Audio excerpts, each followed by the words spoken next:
श्री साईं सचरित्र का अध्याय 23 मुख्य रूप से साईं बाबा की सर्वव्यापकता और उनके द्वारा भक्तों की रक्षा करने के अद्भुत तरीकों पर केंद्रित है। इस अध्याय में मुख्य रूप से 3 महत्वपूर्ण कहानियां हैं। योग की अग्नि, धुनी, श्यामा का सांप का काटना और कुदाल के प्रहार से रक्षा। धुनी की अग्नि और बाबा का योग। यह घटना बाबा के असाधारण प्रेम और करुणा को दर्शाती है, जहां उन्होंने अपनी परवाह किए बिना एक बच्चे की जान बचाई। घटना: एक दिन बाबा मस्जिद द्वारिका माई में अपनी पवित्र धुनी अग्नि के सामने बैठे थे। अचानक उन्होंने अपना हाथ धधकती हुई धुनी के अंदर डाल दिया। भक्तों का डर। पास बैठे भक्त घबरा गए। उन्होंने देखा कि बाबा का हाथ बुरी तरह जल रहा था। माधवराम देशपांडे, श्यामा ने दौड़कर बाबा को पीछे खींचा और पूछा, देवा, आपने यह क्या किया? बाबा का उत्तर। बाबा ने बहुत शांति से उत्तर दिया, दूर कहीं एक लुहार की पत्नी अपने बच्चे को गोद में लेकर भट्टी के पास काम कर रही थी। जब उसका पति उसे बुलाने आया, तब वह अचानक मुड़ी और बच्चा जलती भट्टी में गिर गया। मैंने तुरंत अपना हाथ डालकर बच्चे को बाहर निकाल लिया। मेरा हाथ जल गया तो क्या हुआ, कम से कम उस मासूम की जान तो बच गई। चमत्कार। बाद में पता चला कि सचमुच मीलों दूर ऐसी घटना घटी थी। बच्चा सुरक्षित बच गया था। बाबा का हाथ ठीक करने के लिए डॉक्टर परमानंद को बुलाया गया, लेकिन बाबा ने घी और पट्टी के बजाय केवल अपनी धुनी की राख उदी का उपयोग करने को कहा। श्यामा और सांप का विष। यह कहानी दर्शाती है कि बाबा की आज्ञा में कितनी शक्ति थी और कैसे उनकी एक आवाज़ मौत को रोक सकती थी। संकट। बाबा के परम भक्त श्यामा माधवराम देशपांडे को एक विषैले सांप ने काट लिया। विष तेजी से उनके शरीर में फैलने लगा और उनका शरीर नीला पड़ने लगा। बाबा के पास दौड़ना। श्यामा सीधे मस्जिद की ओर भागे।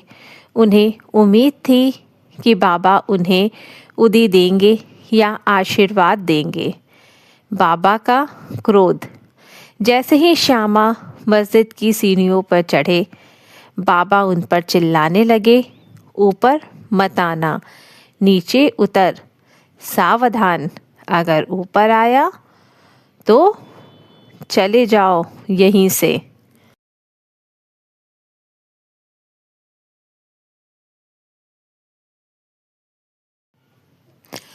श्यामा दंग रह गए और दुखी होकर सीढ़ियों पर बैठ गए। उन्हें लगा बाबा उनसे नाराज हैं, लेकिन असल में बाबा श्यामा को नहीं बल्कि उस विष को आदेश दे रहे थे कि वह शरीर में ऊपर ना चढ़े और नीचे उतर जाए। परिणाम: बाबा के शब्दों के प्रभाव से जहर उतर गया और श्यामा पूरी तरह ठीक हो गए। बाबा ने फिर उन्हें प्यार से बुलाया और कहा, जिसका रक्षक अल्लाह है उसे कोई मार नहीं सकता। कुदाल का प्रहार और बाबा का शरीर। यह घटना दिखाती है कि बाबा अपने भक्तों के कष्टों को शारीरिक रूप से अपने ऊपर ले लेते थे। घटना: एक भक्त खेत में काम कर रहा था और ज़मीन खोद रहा था। गलती से उसकी कुदाल फिसल गई और उसके पैर पर ज़ोर से लगी। बाबा का अनुभव। ठीक उसी समय शिरडी की मस्जिद में बैठे साईं बाबा दर्द से करहा उठे। जब भक्तों ने देखा तो बाबा के पैर से खून बह रहा था और वहाँ ठीक वैसा ही घाव था जैसा उस भक्त को लगा था। सीख। बाबा ने दिखाया कि वे अपने भक्तों से अलग नहीं हैं। भक्त का दर्द बाबा का दर्द है। योग और स्वास्थ्य। एक छोटी सी घटना। अध्याय में यह उल्लेख है कि बाबा ने किस प्रकार अपनी योग शक्तियों से अपने शरीर के अंगों को अलग करके पुनः जोड़ लिया था। खंड योग, जिसे देखकर लोग चकित रह जाते थे, यह उनकी महान यौगिक सिद्धियों का प्रमाण था। अध्याय 23 का सार और शिक्षा। अध्याय 23 का सार और शिक्षा। सर्वव्यापकता। बाबा हर जगह मौजूद हैं। वे केवल शिरडी में नहीं बल्कि हर उस जगह जहां उनका भक्त संकट में है। भक्त वत्सल। बाबा अपने भक्तों के कष्टों को स्वयं सहते हैं।